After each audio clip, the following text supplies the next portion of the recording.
Assalamualaikum warahmatullahi wabarakatuh. Uh, my name is Yoaprencia NPM 2441104. Good morning, everyone. Today we talk about basic concept, meaning, and models of leadership.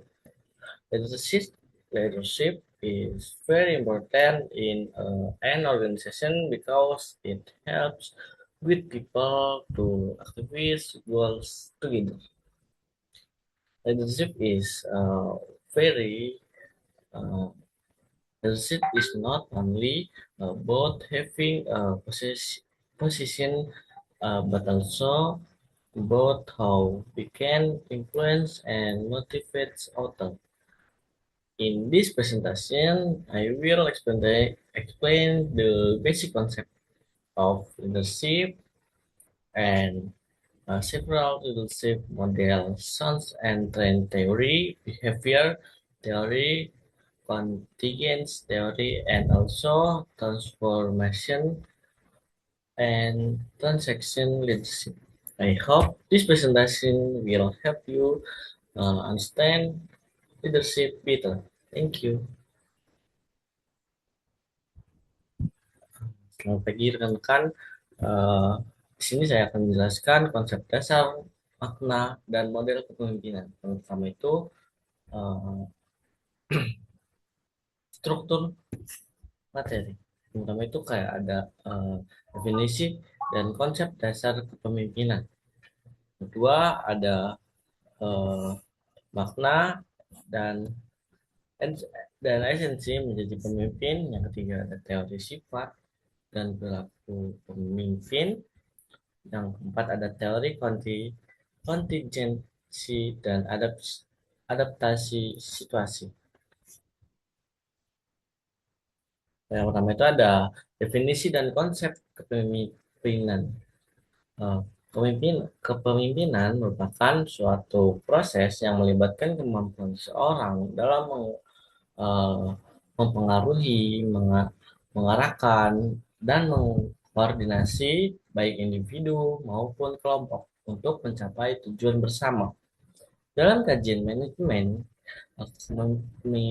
kepemimpinan tidak hanya dipandang sebagai posisi formal dalam struktur organisasi, melainkan sebagai proses dinamis yang terjadi eh, melalui interaksi antara pemimpin dan pengikut.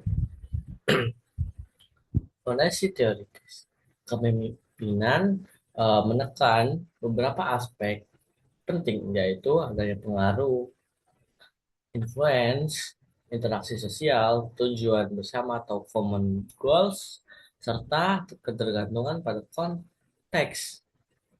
Hal ini menunjukkan bahwa efektif kepemimpinan tidak hanya ditentukan oleh individu pemimpin, tapi juga oleh situasi dari uh, lingkungan yang dalam ruang lingkupnya.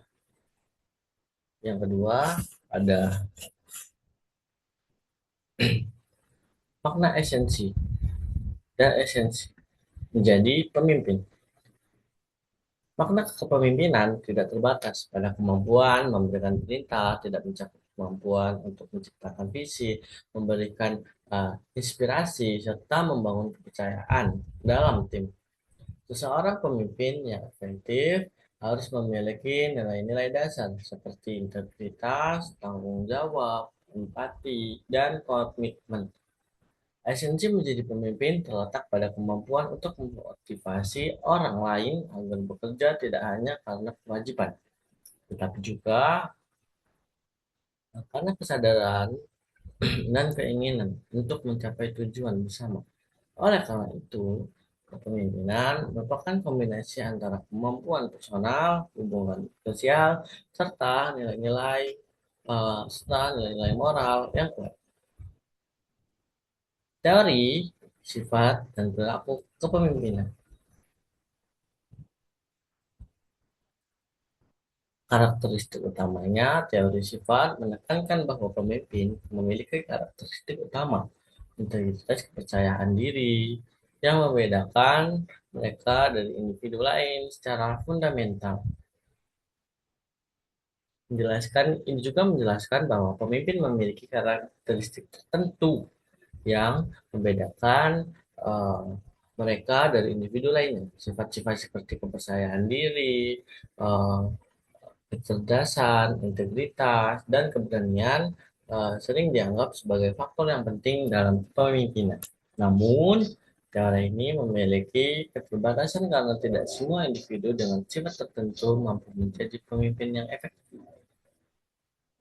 Sementara itu, eh, teori perilaku, behavior teori berfokus pada tindakan dan gaya kepemimpinan. Dalam teori ini dikenal dengan dua pendekatan utama, yaitu orientasi pada hubungan. Pendekatan ini menunjukkan bahwa kepemimpinan dapat dipelajari melalui pengalaman dan pelatihan, sehingga tidak semata-mata ditentukan oleh faktor bawaan. Selanjutnya itu ada teori kontingensi dan adaptasi situasi. Tidak ada suatu gaya yang terbaik untuk semua kondisi. Efektif kepemimpinan tergantung pada kematangan bawahan dalam konteks kerja. Fleksibel pemimpin dalam menghadapi perubahan lingkungan serta pentingnya penyesuaian gaya berdasarkan konteks kerja yang spesifik. Ini menyatakan bahwa tidak ada satu gaya kepemimpinan yang paling efektif untuk semua situasi. Keberhasilan kepemimpinan sangat bergantung pada kesesuaian antara gaya yang digunakan dalam kondisi yang dihadapi, seperti karakteristik bawahan, kompleksitas tugas, serta lingkungan organisasi. Dalam konteks ini, pemimpin dituntut untuk memiliki fleksibilitas dan kemampuan adaptasi yang tinggi. Pemimpin yang efektif adalah uh, Pemimpin yang efektif adalah mereka yang mampu membaca situasi, tempat, waktu, dan menyesuaikan pendekatan kepemimpinan sesuai dengan kebutuhan yang ada. Yang selanjutnya ada model kepemimpinan transformasional dan transaksional. Model kepemimpinan transformasional menekan pada kemampuan pemimpin dalam mengintegrasi dan memotivasi pengikut untuk mencapai perubahan yang baik. Memimpin eh, transformasi biasanya memiliki visi yang jelas, mampu membangun eh, semangat kerja, serta mendorong inovasi dan perkembangan individunya. Sebaliknya, kepemimpinan transaksional berfokus pada hubungan pertukaran antara pemimpin dan pengikut, seperti pemberian penghargaan atau seperti kayak self rewards atau penghargaan pada dirinya yang telah meraih uh, salah satu target ataupun menemukan masalah dalam suatu konteks. Nah, terus tuh uh, gaya ini lebih menekan pada pencapaian target, efisiensi, serta stabilitas organisasi. Kedua model ini menunjukkan bahwa kepemimpinan dapat dijalankan dengan pendekatan yang berbeda sesuai dengan kebutuhan organisasinya, situasi dan tempatnya yang mereka hadapi saat itu juga. Kesimpulan, berdasarkan pada pembahasan saya, dapat disimpulkan bahwa kepemimpinan merupakan proses yang dinamis dan kontekstual. Efektif kepemimpinan tidak hanya bergantung kepada karakteristik individu, tetapi juga kemampuan dalam membangun hubungan, memotivasi pengikut ataupun karyawan-karyawannya, serta menyesuaikan gaya kepemimpinan dengan situasi. Seperti contohnya, kita memiliki situasi B, tapi kita memimpin menggunakan situasi A. Itu tidak balance atau tidak seimbang, akan eh, menyebabkan ketidakseimbangan dalam suatu konteks tersebut.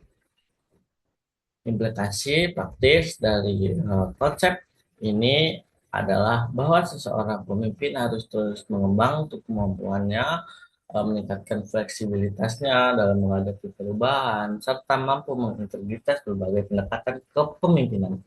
Um, Mungkin begitu saja yang dapat saya sampaikan. Kurang lebihnya saya mohon maaf. Saya akhiri. Wabillahi taufiq wal hidayah. Assalamualaikum warahmatullahi wabarakatuh. Selamat pagi.